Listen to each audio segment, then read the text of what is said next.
how we behave, what we should say, how we should say, when we should say. Right?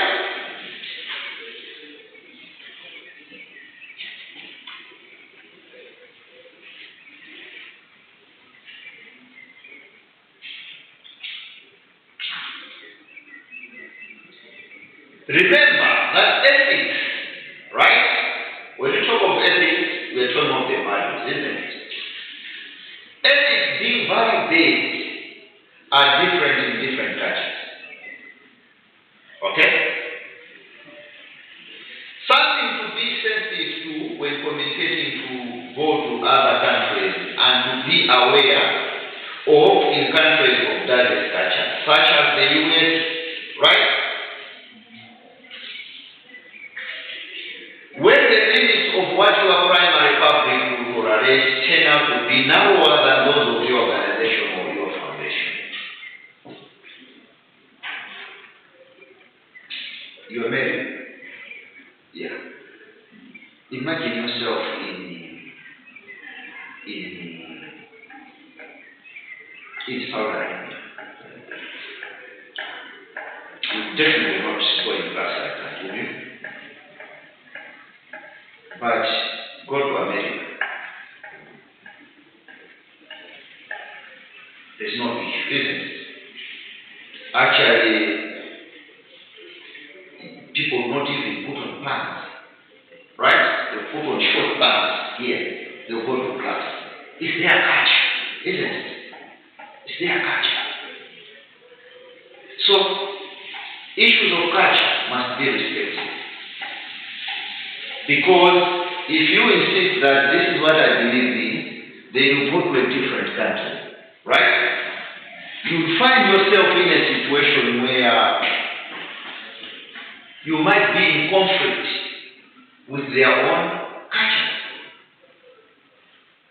Okay? Even right here in Malawi, when you are doing things, if you go up north to Karonga, there are things which you may not do, yet you do them here or in the south. Right? Go to Mangochi. Right? There are some things that are acceptable or not acceptable, which is not the case with areas like Lyon. Okay? So, you need to understand that there are different cultures and you need to be very sensitive when it comes to doing your job in such areas. What are the influences of personal standards?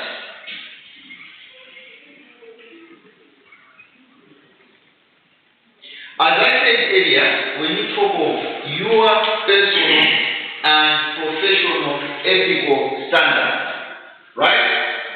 I talked of personal behavior. And we agree that these come from your core values, right?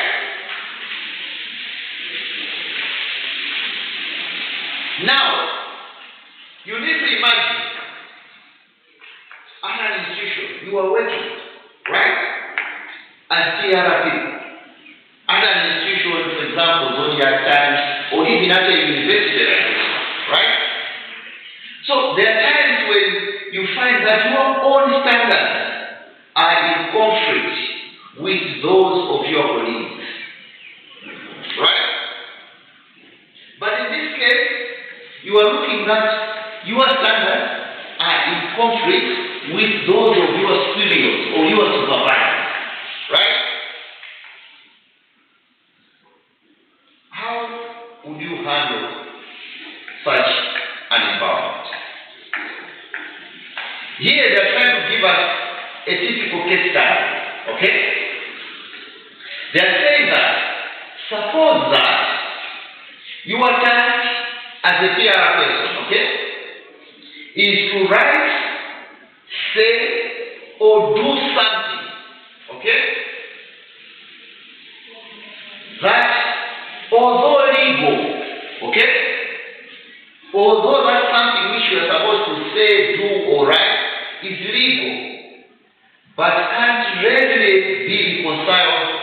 own standards. The examples I was giving you about the premium bed, the tobacco issue, the BA issue, right? But you are at a company, you are working, and you have been told to either write, do, or say something which is very legal in nature, but goes against your own standards. How are you going to handle it? So this book says, to resolve that problem, right,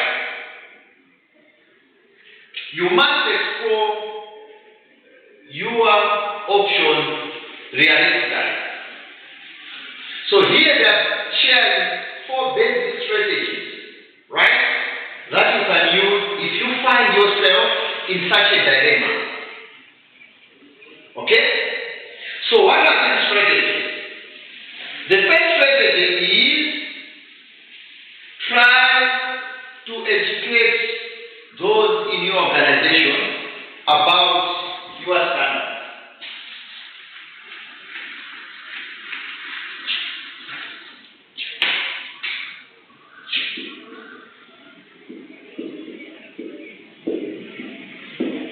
Okay? You find yourself in a dilemma.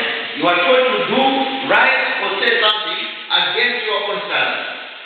And this is your studio telling you to do that. So I've got 4 options. One of which is to educate those in your organization to your standards. We are going to explore that further to see its advantages, its merits and demerits. Right? The second one is, what would be the second one? You are told to do what your conscience tells you not to do. But what you are told to do is legal in nature. So kufanya wamoiros. Kwa your own personal standard to say no. This I can't do. It's moral or ethical wrong. Because ethics are not always legal blind, isn't it? So what's your second option? Okay, what's your second option? Refuse the task. Don't you think that's an option? Or ignore?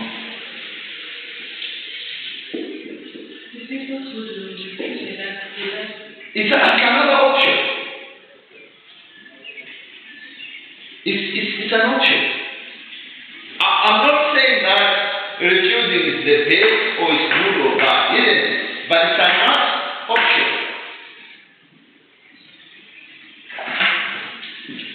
And what should be the other option? Doing. It's against you, but you can still take the assignment, right?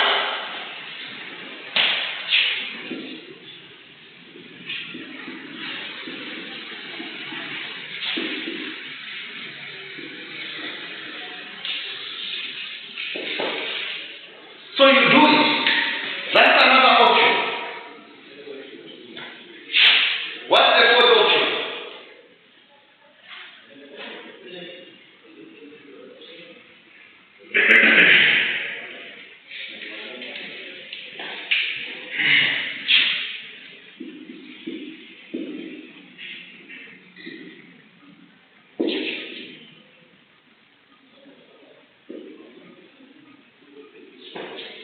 The other option is to ask to be given another task. Because this one is in between refusing and doing it. Right? So you say, okay, you say, no, master, please. I'm not refusing, just give me another task. I'll do it. To show that you are not refusing. Right? But you are not accepting because you don't want it. You don't want that particular task, but you are still ready to wait. So the other option is to ask to be given another task. This typically happens in a situation because of the ethical standards that we have and the dynamics within which we operate. Okay? But the question is, let's move on to the very first one. Educate. Right? Here what we are trying to do is, you are trying to convince or to convince those around you to your point of view.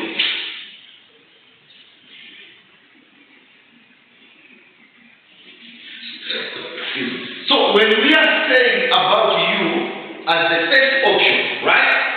The first option to educate.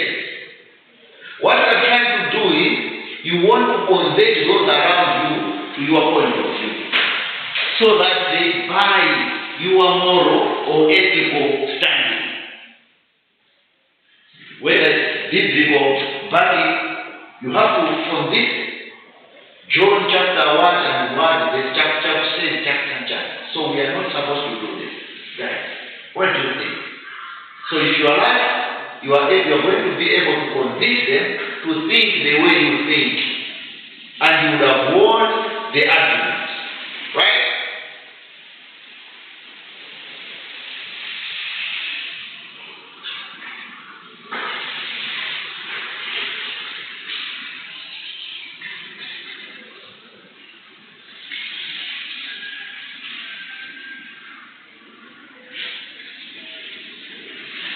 Anyone that says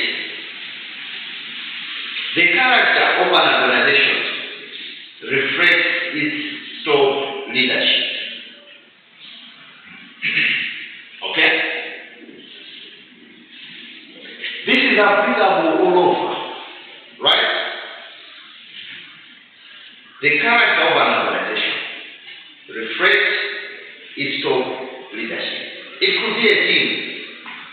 It reflects the coach and the captain. It could be a country.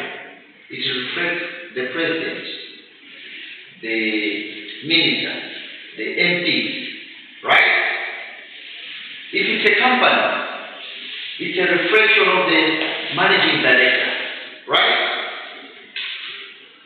So the leaders hire managers who can hire people whom they perceive as befitting into and contributing to the goals of the organization.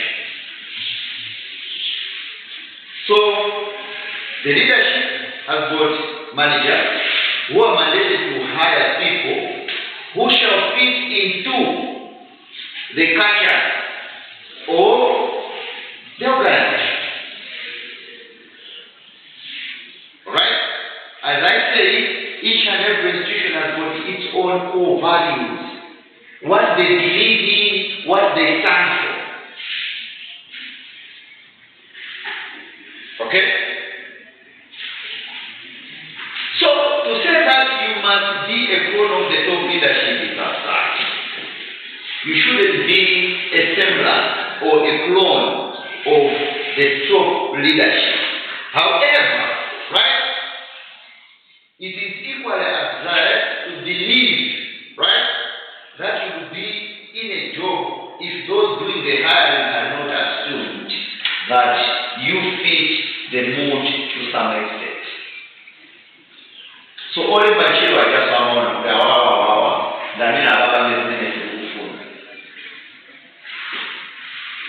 that's why higher interviews, you are encouraged to study the institution, right?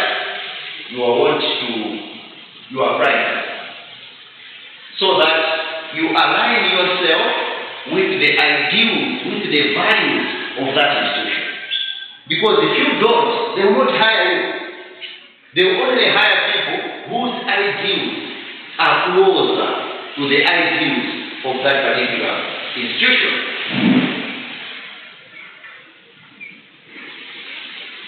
So, that assumption that your ideals and those of the institution are one and the same That's what will give you an edge now, right? To convince others to go by your thinking. Remember, we are still on educating you as the first option, isn't it? So, I'm saying that as you are getting employed, right? They will employ you because you are seen to be part and parcel, or you are a clone of the institution. So you need also to convince them that you have the best interest of the institution. That will give you an edge to convince your peers that, look, I am one of you and I stand for the values of the company. But on this one, I want to convince you that this is not how we should do it. So they will believe you because they also believe that you are, whatever you are doing is in the best interest of your institution.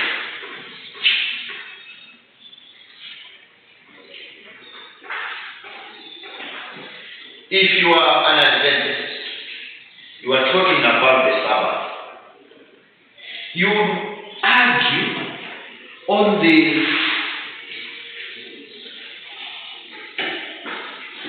your argument for the Sabbath, right? If there's something about the Sabbath, for example, if you say, no, the Sabbath is good, but you can work if you're working for the good, right? It's much easier for you to convince because everybody will believe that the person talking about that is an Adventist, and therefore he knows what he's talking about. Unlike a Muslim or a Catholic to start defending Sabbath, right? That's what I'm trying to say. It's easier for an Adventist to convince somebody about the Sabbath than in an Adventist. Likewise, if people believe in you that you are part of that particular institution, it is much easier for you now to convince them that no, this is not the way to go. Let's take this way to the situation. That's the education part, right? You are trying to convince those around you to your point of view, to how you think. Mary, do you want?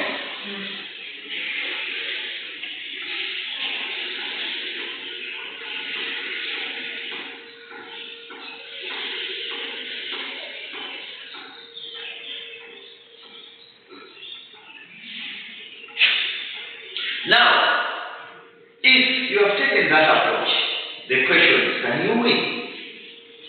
Yes, you can win, right? But even if you aren't successful at converting your colleagues, while they are trying to convince them, even if you can't convert your colleagues, you still may win in two different ways.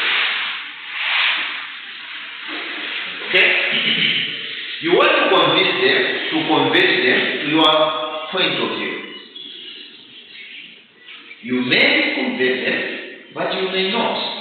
So what we are saying is, even if you may not convince them, but you still have won in two different ways. Right? Firstly, convert you are trying to convince your colleagues, but maybe you have not managed to convince them.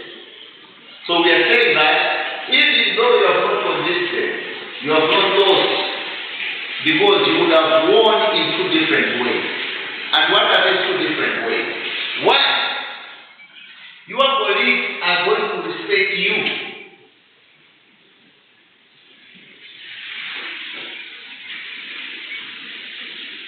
If you would have given a well-articulated, well-reasoned argument, even if they disagree with you, that will give you a plus. So that is kind of a win. People will respect you for bringing in a well-articulated, well-reasoned argument. Reason is because the subject of qualification is a matter of judgment, right? So judgment will definitely depend on where you are standing. But the mere fact that you presented a well-articulated judgment, it's a win on you. Because this is a contention as a matter of judgment, and therefore neither you nor them can absolutely be certain, right, of the truth of the matter. It becomes subjective. What is important is you have articulated well about your point of view, right? The second way how we are going to win, right, is because when you articulate a different or unpopular standard, you accept the highest responsibility of being a professional public relation officer or public relation person. Okay. You heard me, they said to win, isn't it? You are trying to convince as example, as the first option. Akuba Chito, the Chito Zita, it's against your moral standards. So what are the options? One, to educate them. By educating them, you're trying to convince them. But in the process of convincing them, right, you have not succeeded in convincing them. But that does not mean that you have lost, because you would have still won in two different ways. And the third one is because you gain respect because of a well-articulated and well-reasoned argument.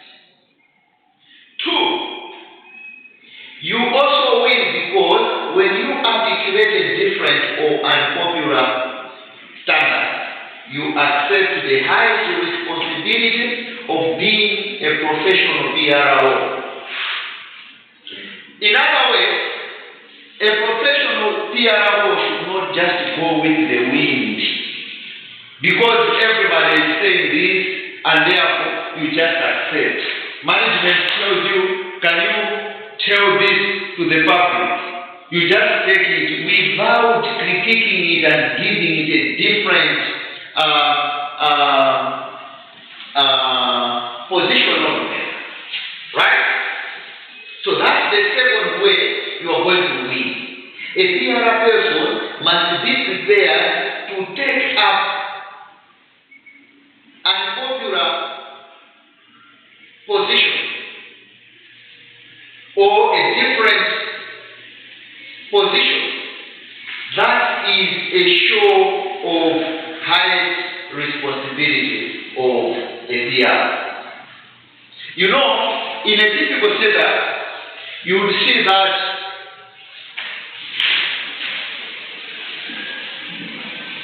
people at times, right, would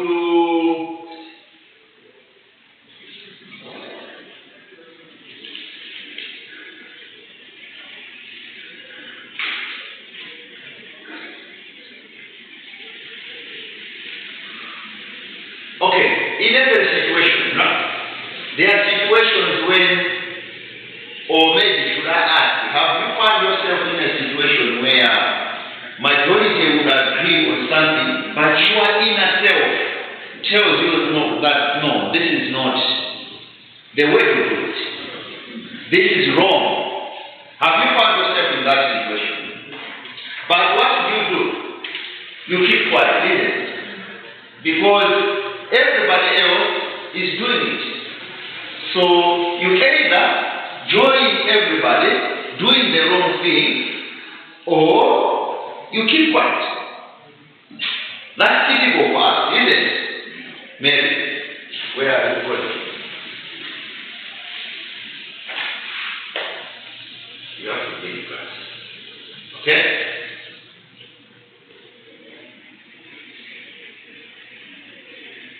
Yeah, so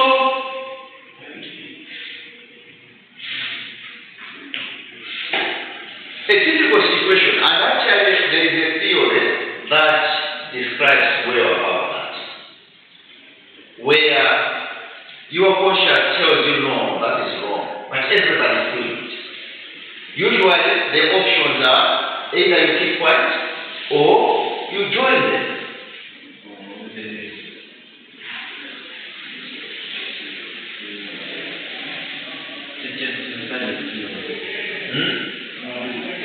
You remember that theory? Yeah. Yes. But the bottom line is, if you stand up and put up an argument, right? That's what PR people are supposed to do. If people don't buy it, but you would have said it, and eventually, after some time, you will be vindicated, right? You will be vindicated. People will say, Komatu marriage told that you are married to that. Say it. Komatu said right? Unlike where you decide to keep quiet. The answer if I don't think that viewer. Usually people say, I thought my viewers, these are cowards. Right? Don't ever respect such people. Timaziwa, songa tuka, what did you do? Nothing. And because that you did a Timaziwa. Right? So you show your strength if you stand up and say, look, guys, yes, we are excited, we are hurt, we want to start burning the lifeline. But will this solve our problem? Right? Students will do their act, right? Then the police will come for them. That will be the end of their future. The court will sentence them to prison, 5 years each. If you come and say, look, I warned these people will respect you. But not Maziwa, what did you do? Right?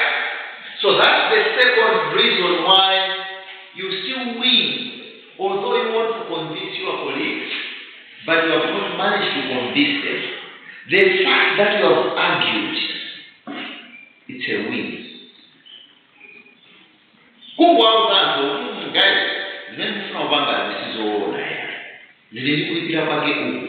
let's not do it.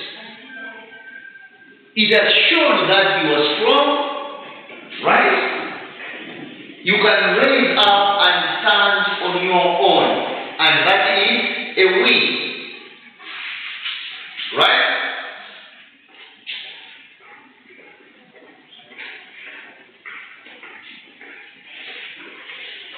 So the second one is refusing. Alright? Yes, boss. What is this for? Taking 4.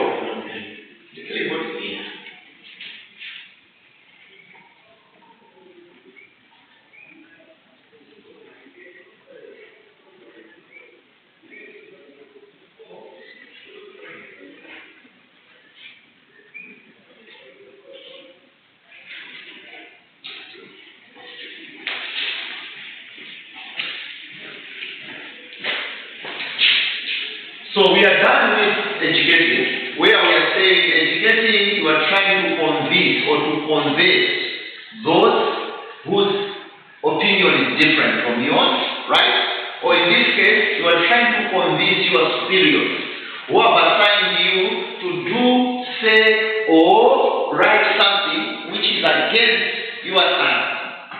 So we are saying that the first option is to try to convince them to you are thinking. That's the first option. The second option is to refuse the task.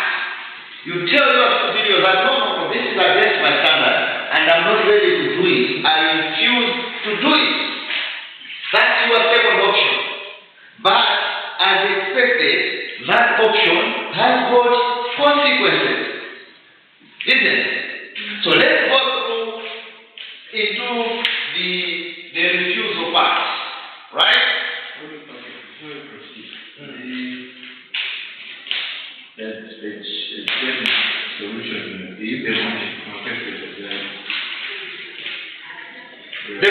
consequences would be one, okay, if you are educating them, what are you trying to do? You want to convince them to think the way you are thinking, to embrace your standard, to embrace your values, right? So the consequences are two. You can either convince them or you will not manage to convince them. Because it's a matter of principle, right? It's where you stand. They have got their own ethical standard. So you want to educate them to align that assignment to your own ethical standard. So you can only have two options. Either to convince them or failing to convince them. That's why we went further and said, even if you don't convince them, you still would have won. How? One, you have articulated, you have shown that you are able to articulate issues and popular issues. We said that, isn't it? Two, you have managed to raise up an issue. Think it's a contentious issue, which is typical of a good PR person. So the consequence is that you can either convince them or you fail to convince them. Okay, what if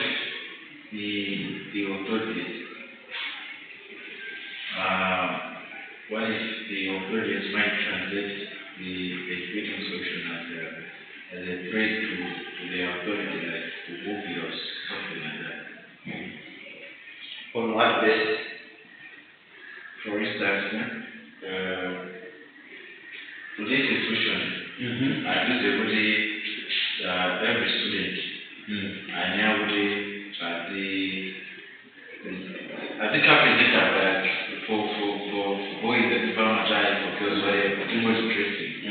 And then everyone agree, and then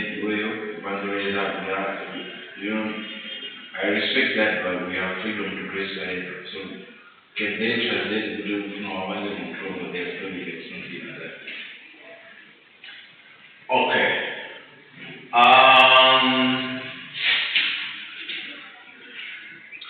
First of all, freedoms that are embedded as laws, right? So if you bring in the issue of freedom, right, of dressing, for example, right, it's in the law, so they cannot impose that. But we are looking at the personal values, personal standard, right? That's why I said earlier on that if you are given, okay, maybe let's still work on the same example, right? I said you've got four options, right? The first one is the one I'm saying educating. Educating is to raise your point of view. You are trying to convince them, say, look, this is, okay, maybe let's say, but even this is on the legal side, where you be a rasta and you're putting on dreadlocks, right? And say, no, you can't come in class unless you shave it. But you say, no, my personal belief says that I need to keep dreadlocks, rastas, for example, okay? And by the way, the courts have just ruled in their favor, because it's a legal issue, right? But just to come back to your argument, right? It will only be naive and stupid of them to believe that expressing your point of view is undermining their authority, right? If the institution is more of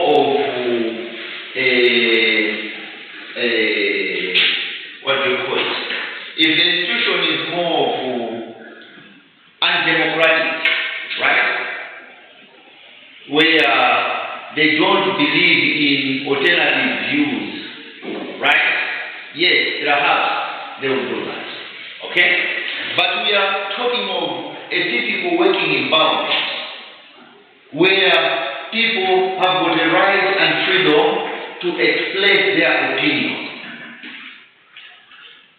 And if you are working and dealing with rational people with some blame, that's why I said that even if you don't win, right, you still would have won in different ways. But perhaps this is where we are dealing with people who are rational.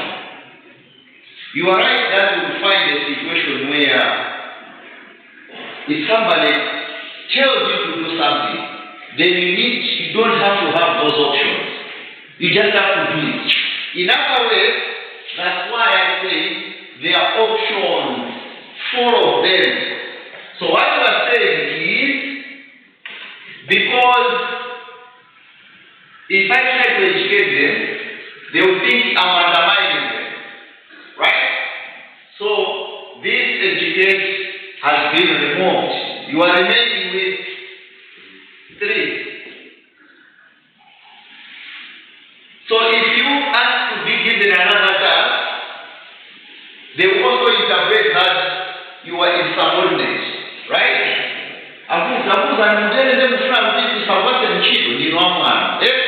So this one too is gone. So you are remaining with 2. So one is refuse the task, the other one take the task.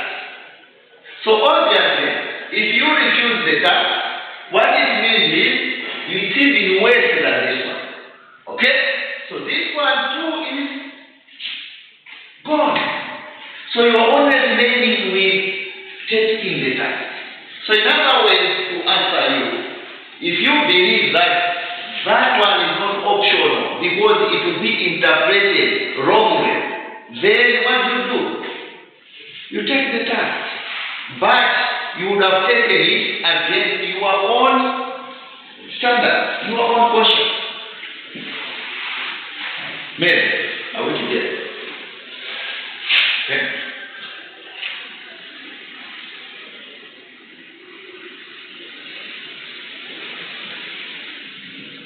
A condition of refusal is often greeted with arguments that, well, it's okay because everybody does it after all. So if those arguments don't succeed, right, they are often replaced by anger. You refuse it. Definitely, one I will say. Even a retribution. Okay? And this may get you fired. Okay? So refusal will be received with anger, retribution, or it will even get you fired. So, if you are ready to get fired, right? And that is the severest test of your condition, to get fired, right? If your belief is strong enough, getting fired may be personal and professional favor to you. I've got a typical example. My brother from another mother, my cousin from said that, as my uncle, we're sisters. He's an accountant. Yeah. He resigned, but the company fired him because he refused to do what he was told to do. His moral standard said, no, I cannot do this because this is stealing. So I'm not doing this. He was forced, and mutually they had to agree that, okay, let's part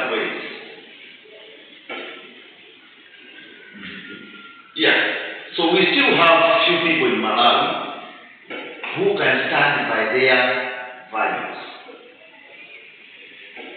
Okay? So if your belief is strong enough, like this cousin of mine, getting fired might be a personal and professional favor to that particular person. His conscience is clear. He will be doing that every day, getting money, but conscience very troubled. This is because it tells you clearly that the organization does not respect you or your professional judgment and ability. That's when they will fire you. They don't respect you. Right? So, all you need to do, go get another job where they will respect you.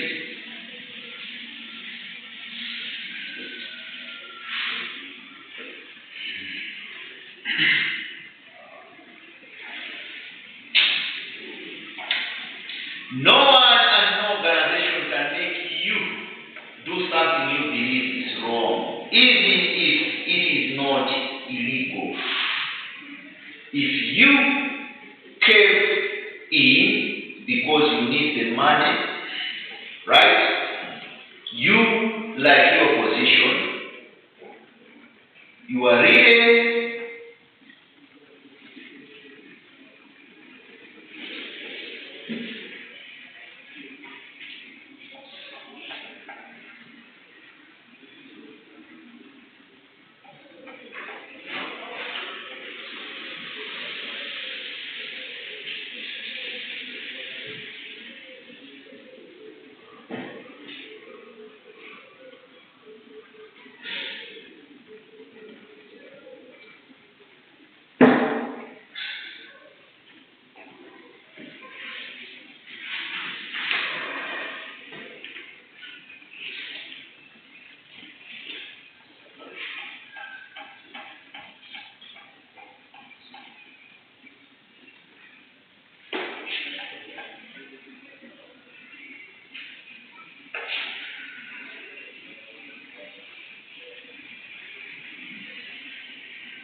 Mary, Marifus. Marifus. Acha.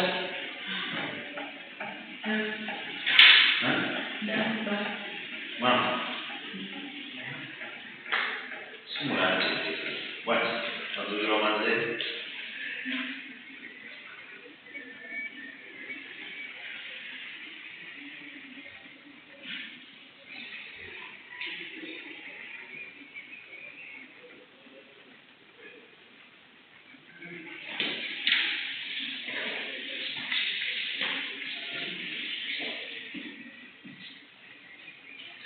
Then you can also ask to be given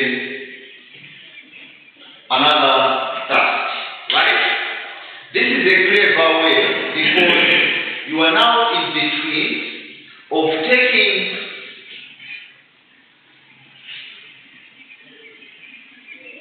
the order against your conscience and refusing. These are two extremes. If you take the order, you would have gone against your conscience, right? If you refuse, you definitely get fired, right? So, in between, what you can do now is to ask to be given another task, so that you balance up, you still wait, you want to demonstrate that you are still ready to work, despite that you have other issues. So it's not that I'm refusing to work. No, I'm available. But for this one, give me another task. Right? That's another option. The last one is taking the assignment. But this one, like refusing, right? You now have to face your own inner battles, right? So taking the assignment, even if you are sincerely opposed to it, labels you as a team player who puts the values and needs of the organization above personal values. That's an advantage. You would have shown that, yes, we did Kubiroza or Chan, but you are a team player. You value your work first. Two, personal issues, right? You are also seen as fitting into the culture of the organization. Zimajilika meetings, right? Where people can actually disband their personal values to be seen that they are more political party than anybody else, right? They don't care about their values. You have seen people and family voting about they are supposed to do some work. Exactly. Fakodia. Just because they want to please political parties. So that the parties now can see that, these are befitting into our cultures or our organization or our political parties. So, you want to rock the boat, you safeguard the values of the organization because you are loyal and trustworthy. You may even get a raise or a promotion. Right? However, the problem with all this is that you may be expected to write, say, or do things that, although not strictly illegal, may violate a primary public sense of right and wrong.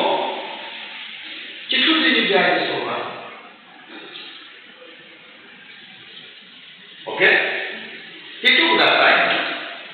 He went to the picture, right? He won the award, isn't it? He got recognition throughout the entire world. He won the Pulitzer Award. But the problem with that, right, is that he violated a primary public sense of right or wrong. In as far as the public is concerned, he was wrong. He was supposed to rescue the child. Maybe I'm making reference to Chituji Naganai from Babubat. Did you see that? Did you read the story?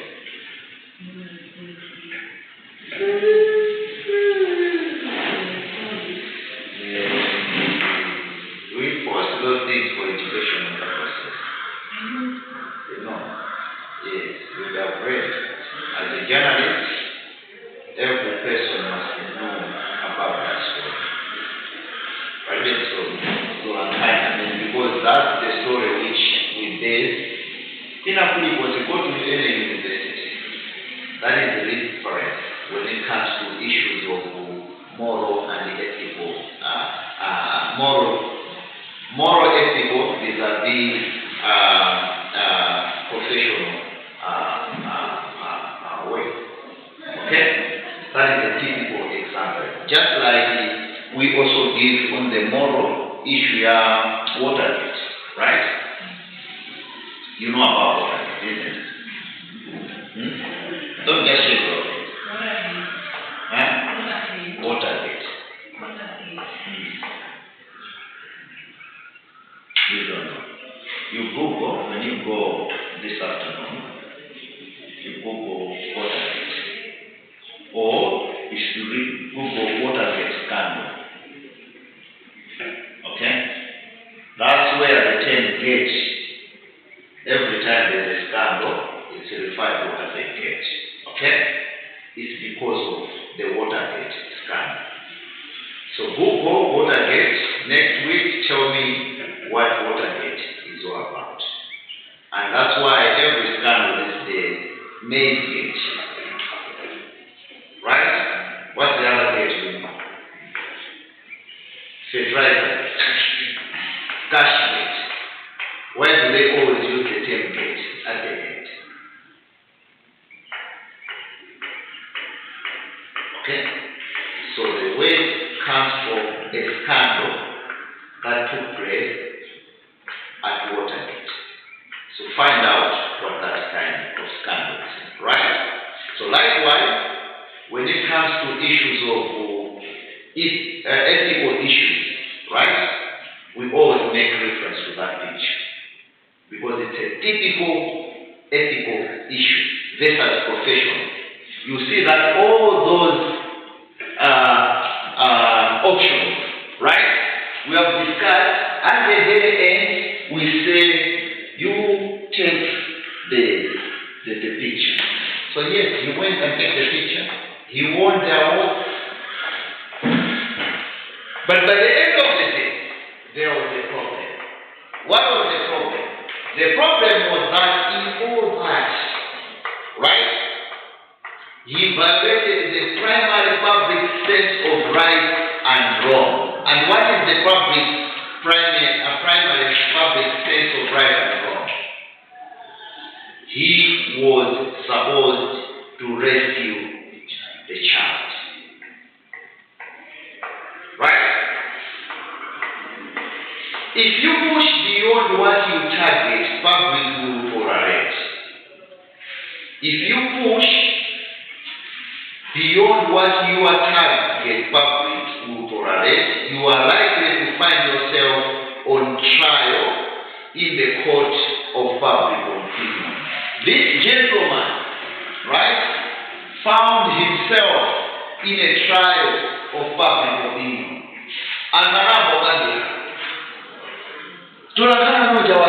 Even these days, right? You rush. We have had a number of pictures in the social media, Facebook or WhatsApp.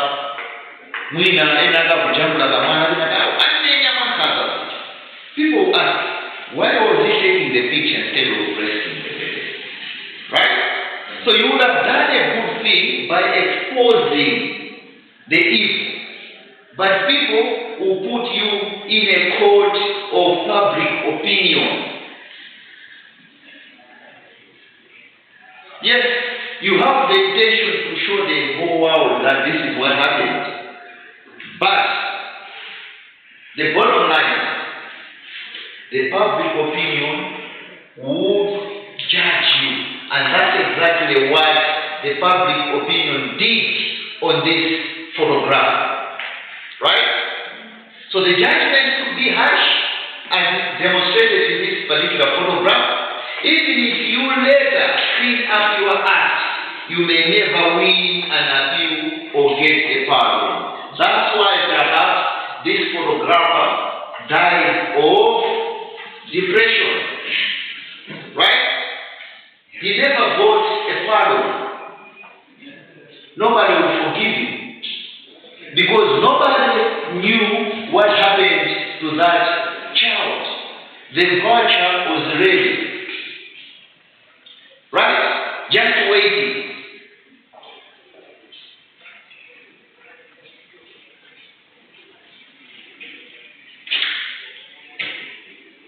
So that will depend to some extent on the values and standards of practice exhibited by your organization and industry.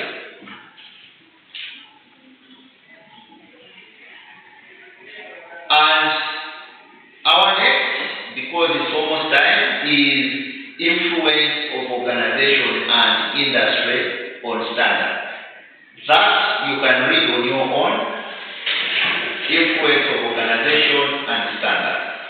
Under that, there are issues of perception. They are giving a case study of Johnston & Johnston, which is up there. It's down rather.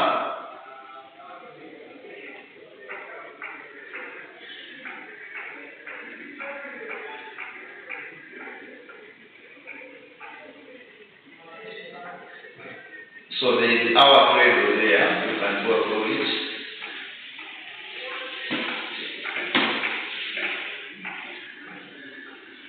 Yeah, so you can go through that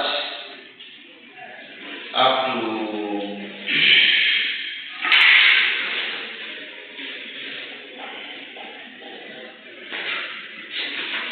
up to page 24, right? So you go through that up to 24. When we finish, we'll start from page 24, where there's honesty, truth, and fairness. Honesty, truth, and fairness. Because there's a very big misconception regarding PR people, where some believe that issues of honesty, truth, and misconception. Last time we met, do you remember the date? No, it's not you. It's the photo. So this is our face. No, we didn't. Yeah, but that was there. You signed, didn't you? Yeah. So that's fine. I'm looking at the other post. Somebody signed, but I can't see the letter. But for you, you signed. So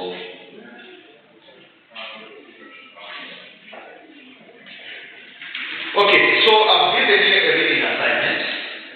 You read from where I stopped at up to page 24. So the assignment should be sent to the board email or what? The assignment, if you are done, you post it on the portal. But if you are done, you can send me through email. I don't mind. The email address. We'll do as in MPVU.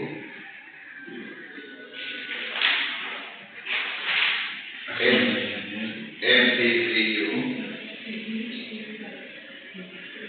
Due date is it today? Yeah.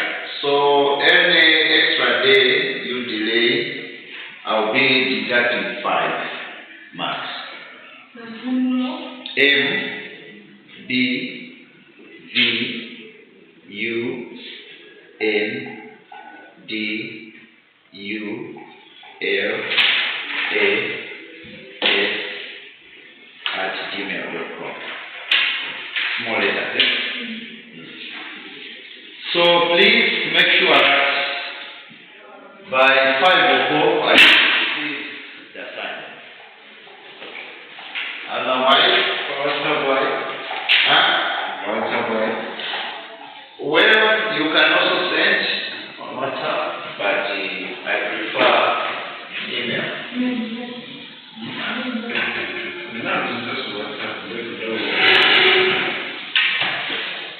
Yeah, you already sent. So next week we meet also on a Friday, because the Wednesdays are very difficult.